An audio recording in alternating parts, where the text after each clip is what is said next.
my shoes and out the door. 5, I'm alive. 6, 7, 8, feeling great. 9, gonna shine, life is good. I'm doing fine. 10, gonna do it right and do it again, yeah. I look into the sky with all the beautiful color, but there's more than just for me, so gonna share it with another. I got to show, to give, let out. I want to sing and shout. Take a look and see a beautiful morning. Been in here and people are roaring with laughter, so. It's a dirty show, though. Well, it's clean dirt.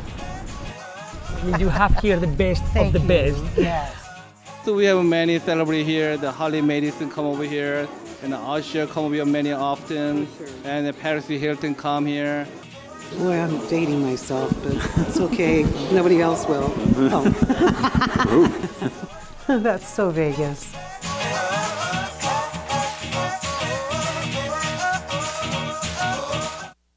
As a mother, you don't want to have to worry about this bill is coming, but then she needs this chemo. That's a decision you shouldn't have to make. At St. Jude, a family never sees a bill at all, not one bill. It's like the world has been lifted off of your shoulders. The treatment doesn't get any better than what you receive at St. Jude. It saved my life. It saved my daughter's life. It saved our family. Welcome to That's So Vegas. I'm your host, Christine McKellar. I'm here in the fantastic Las Vegas Arts District, downtown Las Vegas. I have a fantastic guest here today. I wouldn't call you an icon, Pia Zadora, because icon to me seems like kind of old, and you're nothing but fresh and vibrant, and you're as beautiful today as you were back when I first heard about you and met you in the 80s. Well, thank you. So welcome to the show. Thank you. I'm happy to be here. You have your own show at Piero's. I do, at Pia's Place. Or Pia's Place at Piero's, and that's on weekends. Every Friday and Saturday. Friday and Saturday. But actually you're here today because you have a special cause coming up. I'm here today because I wanted to see you and talk about everything that's going on in my life. Right? Including my turbo workout. That I want to do your turbo workout. We were talking about that earlier, and we will definitely, I'll turn you on to that. Yeah. I wanted to know a little bit more about, I know that you were an actress when you were younger, but the singing became your passion, and you've pursued that through your adult life. But I don't know if a lot of viewers know that. And looking at you, they're not going to believe it, that you were part of the Rat Pack. I was the baby of the Rat Pack. The youngest one of the Rat Pack, because I was with Sinatra and Jerry Lewis and Dean Martin and all those Don Rickles, the guys that, were the Rat Pack. The real Rat Pack. Yeah. And I almost just want to reach out and touch you because you touched them. And it must have been kind of painful for you in your life as you grew up. They grew older and they passed away. So who's left that you admire? Well, Tony Bennett, but he's not Rat Pack, really. Right. But he was of that era, and I think he's amazing. But I didn't start doing the standards until I was, I think it was like 87 or 88. I was doing mostly rock and pop. In fact, I was nominated for a Grammy in 85 for Best Female Rock Singer. Lost it to Tina Turner. Oh, Can you imagine whoever heard her since then? Still, yeah. But that was, because I was younger, that was what I did and what I loved to do. I started on Broadway, actually. I was the youngest daughter in Fiddler on the Roof and Promises, Promises and Henry Sweet Henry. I did a lot of Broadway as a kid. And then started doing movies when I became in my 20s and got married. And although I did a movie when I was 7, Santa Claus Conquers the Martians. Oh my goodness, how cute was that? I get razzed for that like there's no tomorrow. Oh, well, what's a raspberry here and there, right? Yeah, I mean, it wasn't my fault. I made a lot of money and I got to keep the dolls. Well, that was worth it. Yeah, and I was 7. What did I know? And what mudslinging? Speaking of which, and I hadn't really planned on bringing this up, but let's talk about it. Maybe it was a good thing that you did go to singing, because now with all the scandals coming up about the Hollywood moguls, attacking the young starlets and stuff like that, you probably never had to deal with any of that, did you, or did you? Well, I never really had to deal with it because I was protected by my husband. Who was always there with me and involved in the films that I was doing. So people wouldn't, but I knew that it was prevalent. I had people that I knew. And it's a different era now, I think. Right. And I think that's why it's coming to the fore. Right. although I don't know how much you can go back and undo. Some bells can't be unrung. Yeah. But again, people I think are trying to pave a nicer way for, well, like you have a daughter who's, how old is she?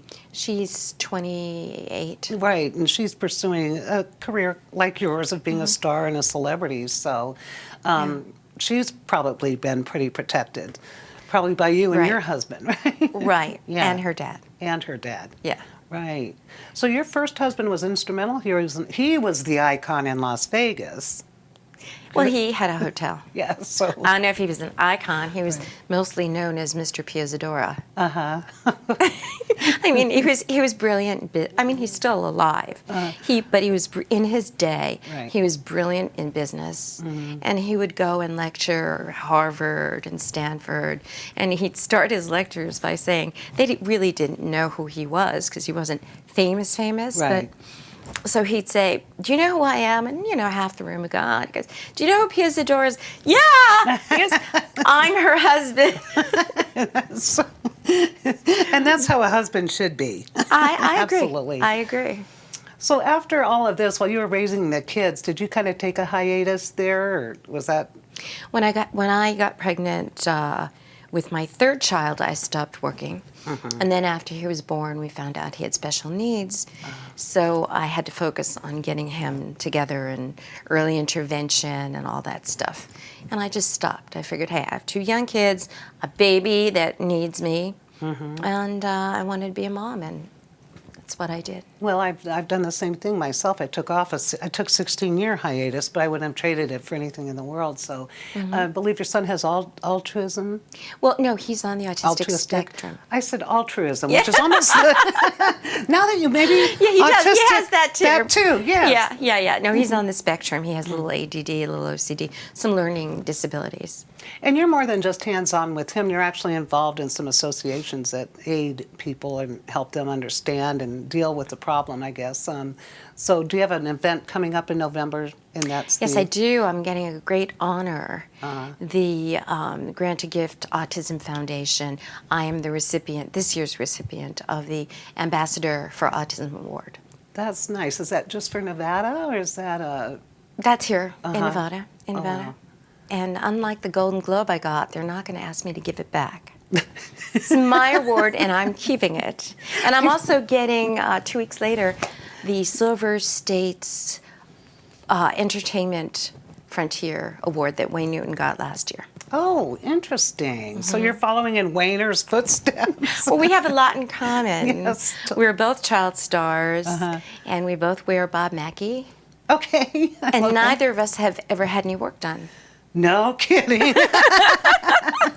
Now, you're a girl after my own heart. There you go. He's actually kind of my neighbor. So Is he? He lives down the road a ways, as we used to say back in the day here in Las Vegas. But I see you have a good sense of humor. You're not one to just... So did you really give back a Golden Globe? It's on my desk. I would never give No, it back. No, you'd have to hang on But there to was a that. big stir and controversy around it because that time nobody knew who I was. Film was based on incest. My husband had produced it. Oh. But hey, they picked me. And this year, I got one of those Google alerts. You know how they give you Google alerts when you're in the press? Mm-hmm. Well, anyway, I got a Google alert that they want to reinstate that category when I won. And Tim Hutton had won the year before. He presented me with the award, and they want to start the award again. So you'll have your own category. And Well, it was the New Star of the Year category. Uh-huh. It wasn't really for acting. It was for the person that made the most impression. Right. And a lot of people had gotten it. Marilyn Monroe had gotten it. Wow. I think Elvis Presley had gotten it. It was a pretty interesting... I think it sounds like a great category because when you're just starting out and there's a lot of drama around that and there's a lot of heartache too if you're passed over or something like that. So that's probably a good thing and they should keep it. By golly, you've got to start somewhere. And if you have supportive friends and family, there is nothing wrong with that. I'd like to talk more about that. We're going to take a break here and I have to give a shout out to my sponsor, which is the Little Red Roof Inn, which I love, across from the Hard Rock Hotel on Paradise Road, close to the airport, close to the Strip, and they are pet friendly, which we love. I'll be back in a moment with Pia Zadora. Don't go away.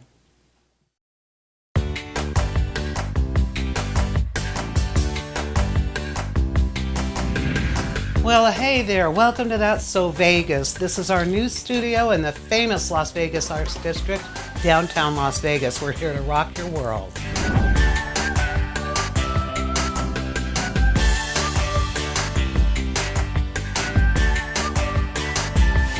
And I was going to ask you how it felt to be breaking good here at the Bellagio for the National Center. What you did. Your last CD was My Secret Life. I wanted to ask you what your secrets were. Tune in and turn on with us in downtown Las Vegas. This is where the action is, and that's So Vegas.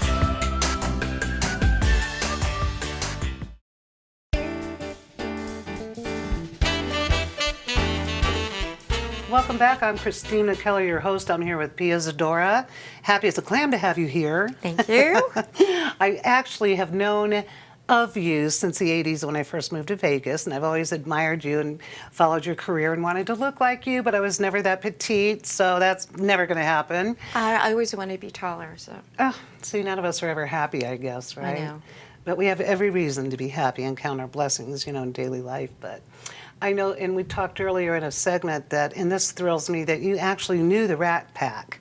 You knew the real Rat Pack, Sinatra, and probably Dean Martin as well, and I Sammy. knew Dean. In Did fact, you know Sammy? I knew Sammy. I knew Altavis, his wife, and it was like a family at that time. Mm-hmm. Everyone was performing together, living in the same neighborhood, going to dinners.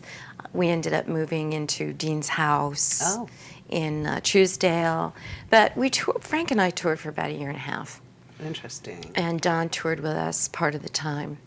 And you get to know somebody when you tour with them. I imagine. Are we talking tour buses and short flights? Or? We're talking limos after the show to private airplanes to the next city, to police escorts. It's a rock star. It was a rock star kind of thing. You know, he was a rock star. He was Frank Sinatra, so. Yeah. And I was tagging along. And I bet you just had a blast, right? You were the baby rat. They all probably were very protective of you, weren't they? They were very protective, and they really taught me. I learned how to survive. I learned the ropes. It wasn't always easy. We were on a constant schedule of all kinds of stuff. But the most important thing that Frank taught me was work ethic. Oh, good. And also how to interpret a song. Because I was young at the time. I just gotten off of my rock stuff, and I was experimenting with this music. I got started because I was with Frank, because I was appearing with Jackie Mason. I love him. It's so funny. He's adorable. Oh, goodness. He was adorable. And so Frank was a good friend of Jackie. And I was appearing at the Fontainebleau in Florida, and he came to see the show, Frank, and of course everyone was like, "Oh, Frank Sinatra's here." The next day, I got this beautiful bouquet of white roses, and a note saying, "You knocked him dead," from the guy with the blue eyes. Ooh, that just gave me goosebumps. Were you single then, or were you both single? No, I was married. Okay, but. And so that afternoon, his people called me and asked if I'd like to tour with Frank. Oh. And I said, "Well, I'm pretty busy these days, but I'll think about it." Right. Yeah, a nanosecond later. Yeah. Yeah. I mean, you know, it was an amazing opportunity, and I loved it. And we were huge venues. I mean, 20,000 people arenas, like, you know, T-Mobile. It was a rock star kind of thing, all over the country, and it was very good. It must have been a great learning experience. Well, now you have your own intimate venue, and it's at Piero's. You know, you just talk about learning experience. Every night before the show, Frank would call me over, and he would look me in the eye and give me a 3-word pep talk. Don't screw up. That's what I meant by work ethic. Oh, yeah. Oh, there was every night. It's like, okay, we're here to we're going to be perfect and do it. Because he knew that his audiences were experiencing him. Right. And it was once in a lifetime kind of thing. Right. Traveling all over. And he wanted to be the best. And that's just who he was. He morphed into someone very focused and very, I mean, he was just, you could tell that he was in another world when he was on stage. I understand that. I've seen that in Andre Agassi's eyes, actually. I'm a tennis player, and I hosted it. I'm just comparing. I've seen that look, and then it was in something I'm familiar with, so I could respect that. So did you ever screw up? I tried not to. But I did you? don't think I ever did. I think we got into a fight once where he threw spaghetti at me. It was kind of a mock fight at a restaurant, and Jilly interceded, and he said, "Next time you throw spaghetti at her, we want a spicier sauce." We just had fun. We toured. We had dinner together every night, and went on the plane together. It was great. You know what? And you're a living, like a memory book for him. He's gone now, but you have all these beautiful memories of him, and you keep that whole essence going on. And I think some of that too is what you have at Piero's with Pia's place. Yeah, and I have a lot of the guys. I have a trio, and 2 of the guys were with Frank with me 30 years ago. Oh, whoa! Joe Lano, Vinnie Falcone recently passed away. I know, God. But Joe Lano took over, and he was with Frank and Ella and Lena, that whole era, and that's what we do there. And we have a party every weekend. You do. I've been there. It's like an intimate venue. And you get to know your clientele, your customers, don't you? I sit with everyone. It's like but the thing I love most about Pia's Place is it evokes a time when Vegas, it seemed a lot simpler, we would go out, listen to music, and we would have a few drinks and not check our phones every 3 seconds. And we were dressed up back then, because I remember. Dressed up I still have outfits that I wouldn't wear today because they're too glamorous for just going out on the strip. It was a very special time in Vegas. You bring that essence to Piero's, to Pia's Place. I'm happy to say that. It's still alive there. Right. And that's what we love. And you wear the bling, and you have the whole thing going on. And my microphone is binged. It matches my nails. Yes, it does. And and Sonny Charles is fabulous. From the Checkmates Limited and Steve Miller Band, and he is that also. He opened for Frank also. This is really strange how this keeps coming back. It's like Frank's never going to leave you alone. No. And why would he? Right. He'd be a fool to. Yeah. So he never intimidated you, I guess, and you just went along with the flow, and you never embarrassed him, obviously, and he probably would have forgiven you anyway, don't you think? I don't know. I don't know you because never had that he was pretty tough, and I admired him for it. Right. And are you tough when it comes to? I think I am. So you're a perfectionist at your craft. Yeah. And you want the guys to be straight up and do their job, even though you look like you're having nothing but fun. I remember I was with Vinny, and he was conducting in Charles Aznavour.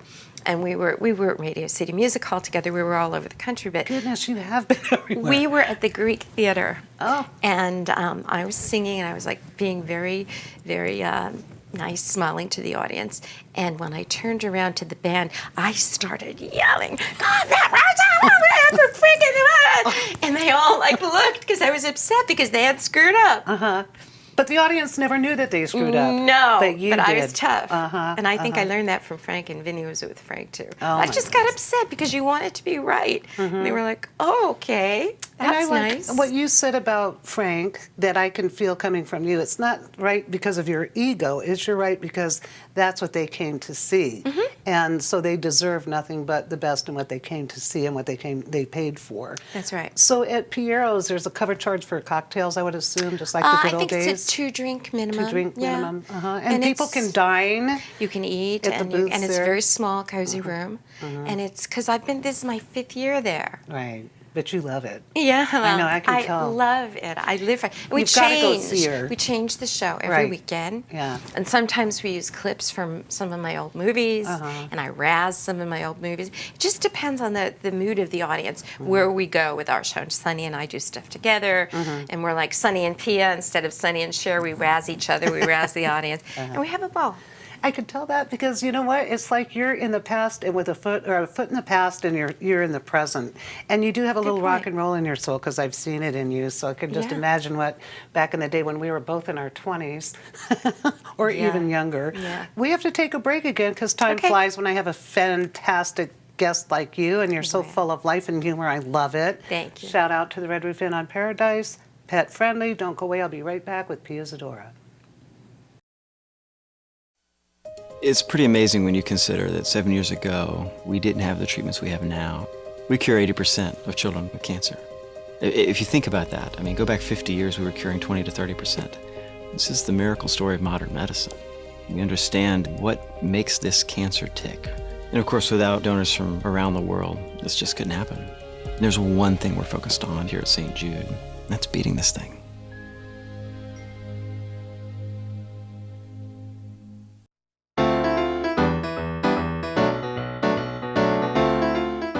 Glad you came back and joined us. We're having a really good time here on That's So Vegas. I'm Christine, your host with Pia Zadora. We were talking about your wonderful spot, Pia's Place at Piero's. It's really a great place for locals, which many of us more in the old piano days that have gone by the wayside, but this is still alive and kicking. And it's a great thing for tourists as well. Yeah. And you've honored Sinatra, and, you know, obviously you really loved him dearly, and the whole Rat Pack era. Yeah, sometimes I show a clip of him talking about me. I think I should send you that clip. I would love to see it, absolutely. And maybe we could even incorporate it. You never know. I understand, too, that you have a new CD coming out, All or Nothing at All. It's one of my favorite standards of... I love that song. And it's produced... It's kind of smooth jazz. Smooth jazz, even better. And a very edgy twist on it. It's the old standards, but done in a very cool, layback way, which is what we're doing now at Piero's. We're much jazzier. Oh, good. I love jazz, actually, soft jazz. And I'm glad you said that. Some pure jazz can be a little bit too jazzy. Right. Or too, right. it just goes on right. and on, and it goes off in places that I don't even have the time to follow. But this is produced by Sony Red, is that the name? Yeah, Sony Red Records. Oh, Sony Big Red deal. Records, yeah. Big Deal is their subsidiary. Oh, very nice. And so you've incorporated more of a contemporary sound, I guess, a jazzy. Yeah. And Very intimate. Intimate. Kind of like... It's like kind of you would, you know, sit back, have a nice cocktail, and have a dinner, a romantic dinner, and this could be going in the background. It's not, you know, a showy record to show that I can sing or show. Those were the old days. I mean, I can still sing, I think, Right. but this is cooler and more of an ambiance kind of thing. So it's fun. I enjoy it. Well, I think people are coming more back to that. I mean, you know how everything goes in a trend and a wave. And, Right. And then we had the Bublés bring back the standards after they've gone into hiatus for a while there. So do you have a favorite song? Or I know that's got to be the worst question you can ever ask Well, an you know, artist. it depends on what type of song but for once in my life, I think, is and How to Keep the Music Playing are two of my favorite songs because I'm really passionate about the ballads, you know, the big ballads. And the other stuff, it's all great. Right. I love it all. There's not one favorite, except The Best Is Yet to Come, which is kind of my optimistic, you know, look at life with all the crap that's going on around us. We have to think the best is yet to come. So you script your shows pretty much what's going on in the world, too? Oh, yeah, yeah. Every week, everything that's going on, whether it's Halloween, whether it's Harvey Weinstein, or whatever, Steinstein. You know, Swine. I did a lot. Yeah, that's a good one. I know. I did a lot last year on the election. Oh, again, I'd only imagine. Have you always had this sense of humor? I mean, you could really have your own stand-up comedy act if you wanted to. I like being, you know, taking humor. You have to have humor to get through, and I've been through a lot of crap. Right. And if I didn't have humor, probably wouldn't be here to talk. You were saying life and health. I had a heart valve replacement a year ago. I read about that. Congenital heart, golf cart accident, That almost killed me, shattered my ankle, my brain was bleeding. I remember that. And got locked up for nothing. I didn't remember that. Oh, yeah. That's happened to the best of us, so. Yeah, it's the mugshot though. That was the bad part. Oh, we all hate mugshots. It wasn't a good mugshot, but is any mugshot a good mugshot? I don't think. yeah, so. but I really didn't consider it an arrest. I considered it an audition for America's Most Wanted. Oh, there you go. And I was the first one, they said, to ask for hair and makeup before the mugshot. Oh, not that I got it. Kick out of that. Yeah, I'm like, are you kidding? Where's my girl? I'm not in this alone. Well, congratulations on overcoming all of that. I was aware of the 2 out of the 3, but 2 out of 3 ain't bad according to Meatloaf. So I like it. I like your sense of humor too. I'll have to come in and see you soon. Yeah, you will. Absolutely. I just love that place. Again, it always brings back the memories of Vegas when I moved here, when it was so much fun with the That's 2 what covered it's like. drinks. Yep. That's what it's like. Remember Gladys Knight in the lounges? Of course. Willie Nelson Of in the course. lounges. It was just amazing. Yep. I've enjoyed this immensely. Oh, me too, Christine. I'm so happy you were here. Thank you. And I hope to have you back. And don't forget, I'm going to buy your CD, All or Nothing at All, and I'm going to come to Piero's and see you. We'll do a social media thing and get a whole posse or a group to go there. Okay. We'll come in and Sounds surprise good. you one night. Sound good? Yeah. Okay, I'll be seeing you. All right. And I'll be seeing all of you. Don't forget, That's So Vegas. See you next week.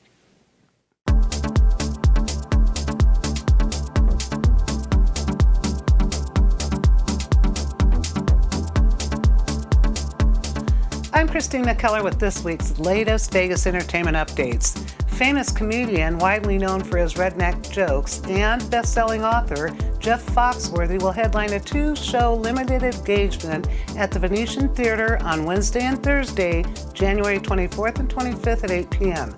Tickets on sale November 2nd start at $69. Foxworthy, whose style has been compared to that of Mark Twain, holds the record as the biggest-selling comedy recording artist in history. Vegas Aces Training Indoor Volleyball Center, which opened last weekend, is Southern Nevada's first dedicated volleyball facility and the first of its kind facility in the region. It features 28-foot-high ceilings with 3 courts on the first floor, dedicated viewing areas for guests from the second floor balcony, and office space. The court has the same padded faux wood floors used at the Beijing Olympics.